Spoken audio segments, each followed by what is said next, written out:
The day passed much as the day before had done.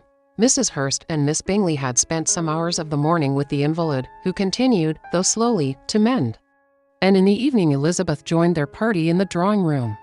The loo table, however, did not appear. Mr. Darcy was writing, and Miss Bingley, seated near him, was watching the progress of his letter and repeatedly calling off his attention by messages to his sister. Mr. Hurst and Mr. Bingley were at piquet, and Mrs. Hurst was observing their game. Elizabeth took up some needlework, and was sufficiently amused in attending to what passed between Darcy and his companion. The perpetual commendations of the lady, either on his handwriting, or on the evenness of his lines, or on the length of his letter, with the perfect unconcern with which her praises were received, formed a curious dialogue, and was exactly in union with her opinion of each. How delighted Miss Darcy will be to receive such a letter! He made no answer. You write uncommonly fast. You are mistaken. I write rather slowly. How many letters you must have occasion to write in the course of a year! Letters of business, too, how odious I should think them! It is fortunate, then, that they fall to my lot instead of yours. Pray tell your sister that I long to see her. I have already told her so once, by your desire. I am afraid you do not like your pen. Let me mend it for you. I mend pens remarkably well. Thank you, but I always mend my own. How can you contrive to write so even? He was silent. Tell your sister I am delighted to hear of her improvement on the harp. And pray let her know that I am quite in raptures with her beautiful little design for a table, and I think it infinitely superior to Miss Grantley's. Will you give me leave to defer your raptures till I write again? At present I have not room to do them justice. Oh, it is of no consequence. I shall see her in January. But do you always write such charming long letters to her, Mr. Darcy? They are generally long, but whether always charming it is not for me to determine. It is a rule with me that a person who can write a long letter with ease cannot write ill. That will not do for a compliment to Darcy. Caroline, cried her brother, because he does not write with ease. He studies too much for words for syllables. Do not you, Darcy? My style of writing is very different from yours. Oh, cried Miss Bingley, Charles writes in the most careless way imaginable. He leaves out half his words, and blots the rest. My ideas flow so rapidly that I have not time to express them, by which means my letters sometimes convey no ideas at all to my correspondents. Your humility, Mr. Bingley, said Elizabeth, must disarm reproof. Nothing is more deceitful, said Darcy, than the appearance of humility. It is often only carelessness of opinion, and sometimes an indirect boast. And which of the two do you call my little recent piece of modesty, the indirect boast? For you are really proud of your defects in writing, because you consider them as proceeding from a rapidity of thought and carelessness of execution, which, if not estimable, you think at least highly interesting. The power of doing anything with quickness is always prized much by the possessor, and often without any attention to the imperfection of the performance. When you told Mrs. Bennet this morning that if you ever resolved upon quitting Netherfield you should be gone in 5 minutes, you meant it to be a sort of panegyric, of compliment to yourself, and yet what is there so very laudable in a precipitance which must leave very necessary business undone, and can be of no real advantage to yourself or anyone else? Nay, cried Bingley, this is too much, to remember at night all the foolish things that were said in the morning. And yet, upon my honor, I believe what I said of myself to be true, and I believe it at this moment. At least, therefore, I did not assume the character of needless precipitance merely to show off before the ladies. I dare say you believed it. But I am by no means convinced that you would be gone with such celerity. Your conduct would be quite as dependent on chance as that of any man I know. And if, as you were mounting your horse, a friend were to say, Bingley, you had better stay till next week, you would probably do it. You would probably not go, and at another word, might stay a month. You have only proved by this, cried Elizabeth, that Mr. Bingley did not do justice to his own disposition.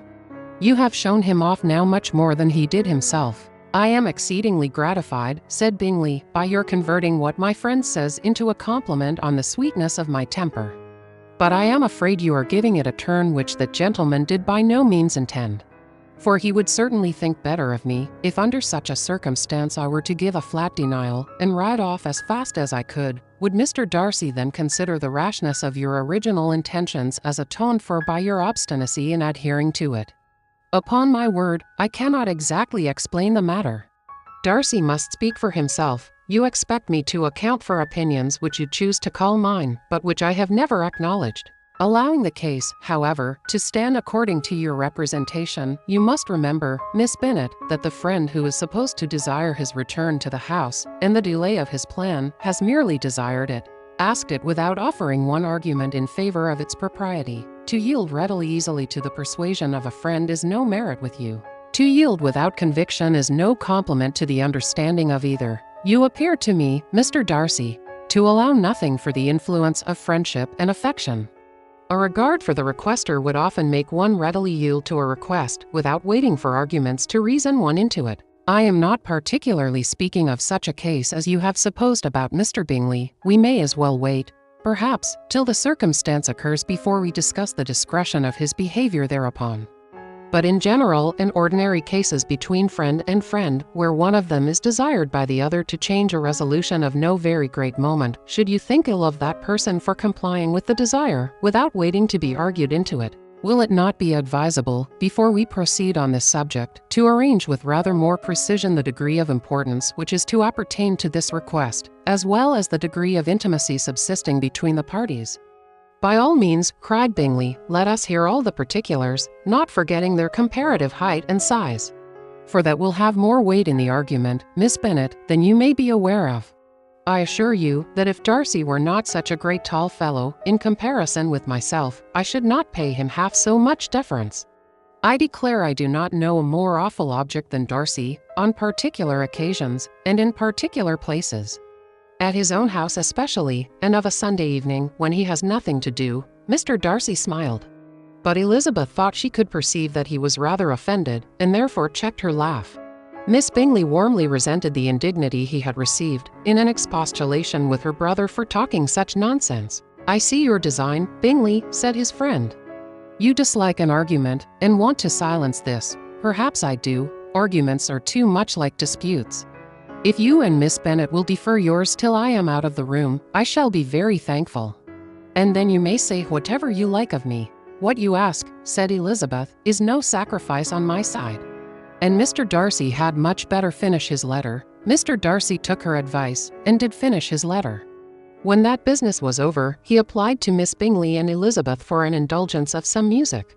Miss Bingley moved with some alacrity to the pianoforte, and, after a polite request that Elizabeth would lead the way which the other as politely and more earnestly negatived, she seated herself. Mrs. Hurst sang with her sister, and while they were thus employed, Elizabeth could not help observing, as she turned over some music books that lay on the instrument, how frequently Mr. Darcy's eyes were fixed on her.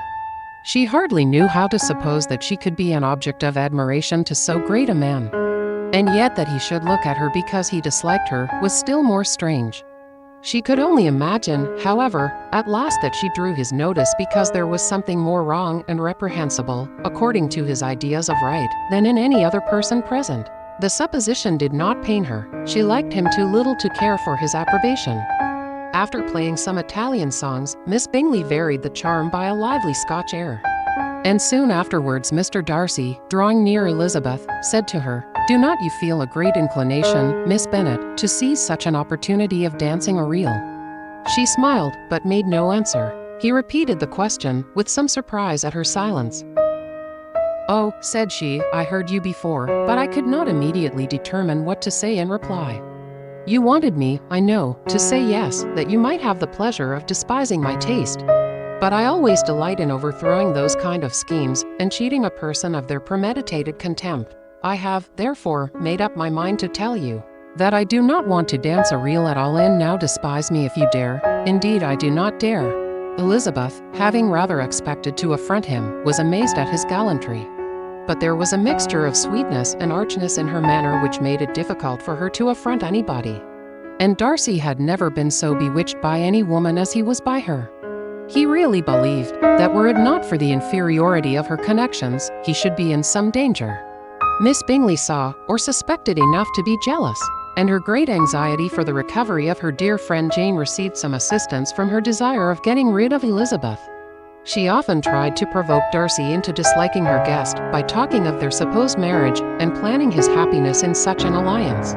"I hope," said she, as they were walking together in the shrubbery the next day, "you will give your mother-in-law a few hints, when this desirable event takes place, as to the advantage of holding her tongue." And if you can compass it, do sure the younger girls of running after officers. And, if I may mention so delicate a subject, endeavor to check that little something, bordering on conceit and impertinence, which your lady possesses. Have you anything else to propose for my domestic felicity? Oh, yes, do let the portraits of your uncle and Aunt Phillips be placed in the gallery at Pemberley. Put them next to your great-uncle the judge. They are in the same profession, you know, only in different lines. As for your Elizabeth's picture, you must not have it taken, for what painter could do justice to those beautiful eyes? It would not be easy, indeed, to catch their expression, but their color and shape, and the eyelashes, so remarkably fine, might be copied.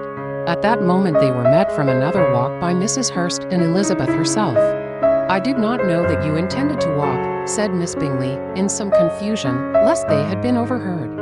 You used us abominably ill, answered Mrs. Hurst, running away without telling us that you were coming out. Then taking the disengaged arm of Mr. Darcy, she left Elizabeth to walk by herself. The path just admitted 3.